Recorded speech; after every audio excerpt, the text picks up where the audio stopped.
Jadi untuk taubat itu ada dua jalan yang bisa kita tempuh. Pertama, taubat dengan lisan, taubat dengan ucapan. Dalam artian apa? Memperbanyak istighfar. Istighfar yang mana? Yang mana yang mungkin saja. Kalau waktunya sempit ya istighfar yang pendek-pendek. Astaghfirullah, astaghfirullah, astaghfirullah. Mau yang lebih panjang, astaghfirullahalazim allazi la ilaha illa huwal hayyul qayyum wa atubu ilaih min jami'il ma'asi waz zunub la haula wala quwwata illa billahil aliyyil azim. Ada waktu yang lebih panjang lagi membaca sayyidul istighfar. Tiap kali berbuat jahat, tiap kali diiringi dengan istighfar. Nah, ini yang bisa runtuh dengan istighfar ini dosa apa? Dosa yang ringan, dosa yang biasanya dilakukan oleh panca indera kita. Mata, ini dosa mata, insya Allah bisa runtuh dengan istighfar. Ngelihat yang haram, cepat nunduk, astagfirullah. Habis nunduk jangan ngeliatin lagi.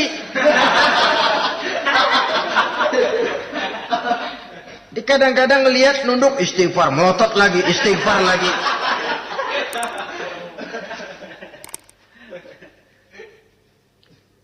Saudara hadirin yang saya muliakan, kata Imam Ali, nazratul ula laka wasaniyatu alaika. Ini dalam menjaga mata.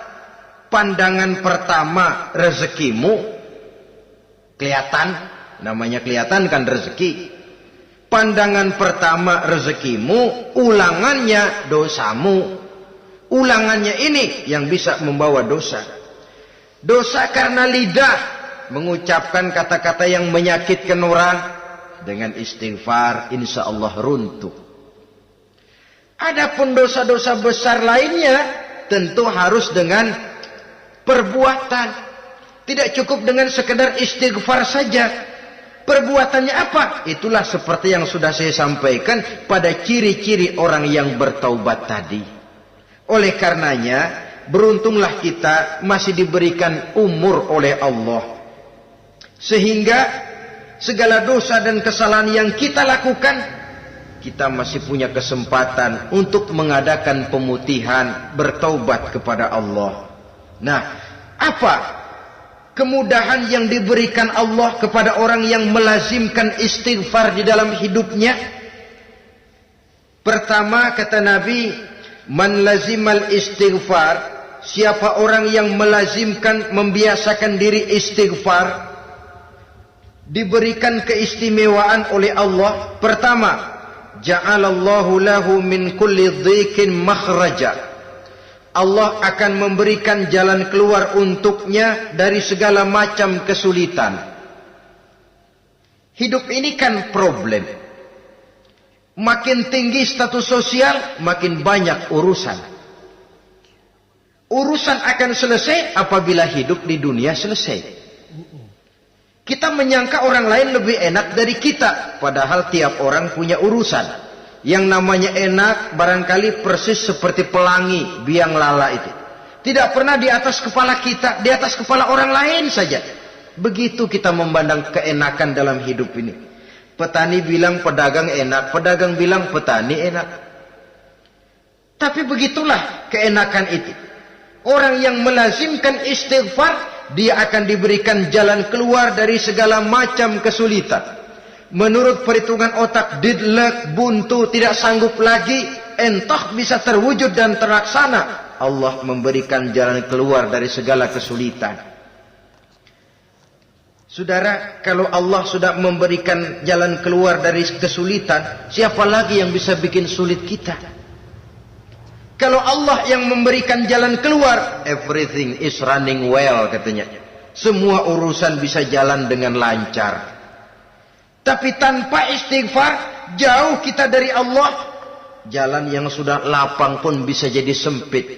Urusan yang sudah nyata akan selesai pun bisa jadi menjelimet. Dan jalan yang tadinya tidak berliku-liku pun bisa berliku-liku. Ini faktor yang di luar perhitungan matematis. Kita tidak mampu, Allah maha mampu.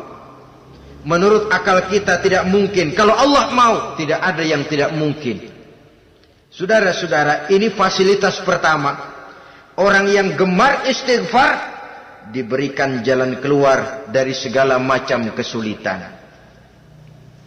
Yang kedua, wa min kulli hammin faraja, diberikan kegembiraan dari setiap kesusahan yang dihadapinya. Ada saja faktor-faktor yang mendatangkan kegembiraan, yang mendatangkan refreshing di dalam kehidupannya, sehingga dia tidak lalu merasa jalannya buntu, tidak merasa kesulitannya tidak pernah terselesaikan. Dan yang ketiga, fasilitas yang diberikan Allah kepada orang yang gemar istighfar, wa razaqahu min haitsu la yahtasib, Allah akan memberikan kepada mereka rizki dari jalan yang tidak pernah mereka sangka-sangka, dari jalan yang tidak pernah mereka perkirakan sebelumnya.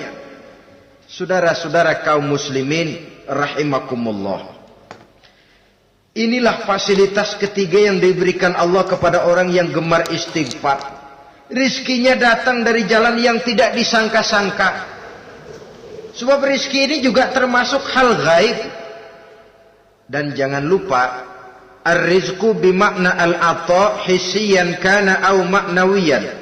Rizki adalah pemberian baik yang konkret maupun yang abstrak. Kita sering membatasi pengertian rezeki, maka rezeki kita jadi sering terbatas. Menurut kita kan yang namanya rezeki cuma duit saja. Kalau bukan duit bukan rezeki. Padahal semua karunia Allah itu rezeki. Umur rezeki, istri rezeki, anak rezeki, pangkat dan jabatan rezeki, termasuk duit juga rezeki. Tapi dalam kebiasaan kita rezeki cuma duit. Begitu duit seret kita anggap rezeki macet. Maka akhirnya kita tidak bersyukur kepada Allah. Padahal mungkin di sektor duit macet, tapi rezeki dari segi lain, ilmu barangkali tambah, wibawa naik, pangkat naik, anak tambah, itu juga merupakan rezeki. Saudara-saudara kaum muslimin rahimakumullah, orang yang gemar istighfar ini diberikan rezeki dari jalan yang tidak disangka-sangkanya, dibukakan perbendaharaan Allah untuknya, sehingga rezekinya datang dari cara yang tidak disangka-sangka. Allah maha kaya. Kalau dia mau, la mani'a lima a'taita wa la mu'tiya lima mana'ta. Tidak satu kekuatan pun yang mampu mencegah apa yang hendak diberikan Allah, dan tidak satu kekuatan pun yang sanggup memberikan apa yang dicegah oleh Allah Subhanahu wa taala. Ini keistimewaan yang diberikan Allah kepada mereka yang gemar beristighfar di dalam kehidupan ini. Jangan lagi berpikir, gua sih nggak punya dosa, istighfar amat. Sombong, saudara-saudara. Manusia itu lebih baik merasa banyak dosa daripada merasa tidak punya dosa. Tanda orang bahagia, kata Nabi, 4. Pertama, orang yang selalu ingat kepada kesalahan yang pernah dia lakukan. Itu orang bahagia. Selalu ingat kepada kesalahan yang pernah dilakukannya. Sehingga pada saat akan melakukan kesalahan yang baru, dia mikir-mikir. Dosa gue yang kemarin udah 3 keranjang, nih nambah lagi. Ingatannya terhadap kesalahan yang lalu akan merupakan langkah preventif yang mencegah dirinya untuk tidak menambah kesalahannya. Orang bahagia, orang yang selalu ingat kesalahan yang pernah dia lakukan, terbayang di pelupuk mata, bukan ngumpet-ngumpetin dosa. Sebab apa yang mau kita umpetin di hadapan Allah? Yang kedua, tanda orang bahagia itu orang yang selalu melupakan kebaikannya. Kalau dia berbuat baik, dia lupakan. Dia anggap dirinya belum pernah berbuat baik. Sehingga di mana ada kebaikan, dia tidak bisa ikut. Dia merasa sangat rugi. Sebab dia anggap dirinya belum pernah berbuat baik. Yang ketiga, tanda orang bahagia, dalam urusan dunia, dia lihat ke bawah. Sehingga timbul rasa syukurnya. Bahwa kalau dia sengsara masih banyak yang lebih sengsara dari dia. Bahwa kalau dia miskin masih jauh lebih banyak yang miskin dari dia. Bahwa kalau dia menemui kesulitan masih banyak yang jauh lebih sulit dari dia. Dengan cara itu jiwanya akan lapang, hidupnya akan tenang, dan dia tidak pernah ingkar kepada nikmat yang diberikan Allah. Sebaliknya yang keempat, tanda orang bahagia itu dalam urusan akhirat dia lihat ke atas. Dunia lihat yang bawah, akhirat lihat yang atas. Kalau dia bisa sholat, kenapa saya tidak? Kalau dia sanggup puasa, kenapa saya tidak? Kalau dia bisa baca Quran, kenapa saya tidak? Timbul panas, nyontoh ibadah mendatangkan kebahagiaan. Rakus ibadah malah dianjurkan, rakus dunia malah tercela. Nah, lawanannya orang celaka, saudara-saudara. Orang celaka juga tandanya 4 lawanan yang tadi itu. Pertama, orang yang selalu melupakan kesalahannya. Kalau berbuat dosa lupa, sok bersih. Alah, dosa gue mah dikit. Saudara hadirin yang saya muliakan, orang yang selalu melupakan kesalahan, menganggap dirinya bersih, akhirnya kalau ingin berbuat dosa nggak mikir-mikir. Tidak ada lagi yang ditimbang-timbang. Selanjutnya, yang kedua, orang celaka itu orang yang selalu mengingat kebaikannya. Akhirnya apa? Timbul sifat nepuk dada, membanggakan jasa. Lahirlah pahlawan-pahlawan kesiangan. Selalu membanggakan diri, nepuk dada. Kalau enggak saya, kalau enggak saya. Itu masjid, kalau enggak saya. Itu pesantren, kalau enggak saya. Itu umat, kalau enggak saya. Kalau enggak saya. Memangnya kalau enggak sampean kenapa? Orang yang celaka adalah orang yang selalu menghitung-hitung kebaikan yang pernah dikerjakannya.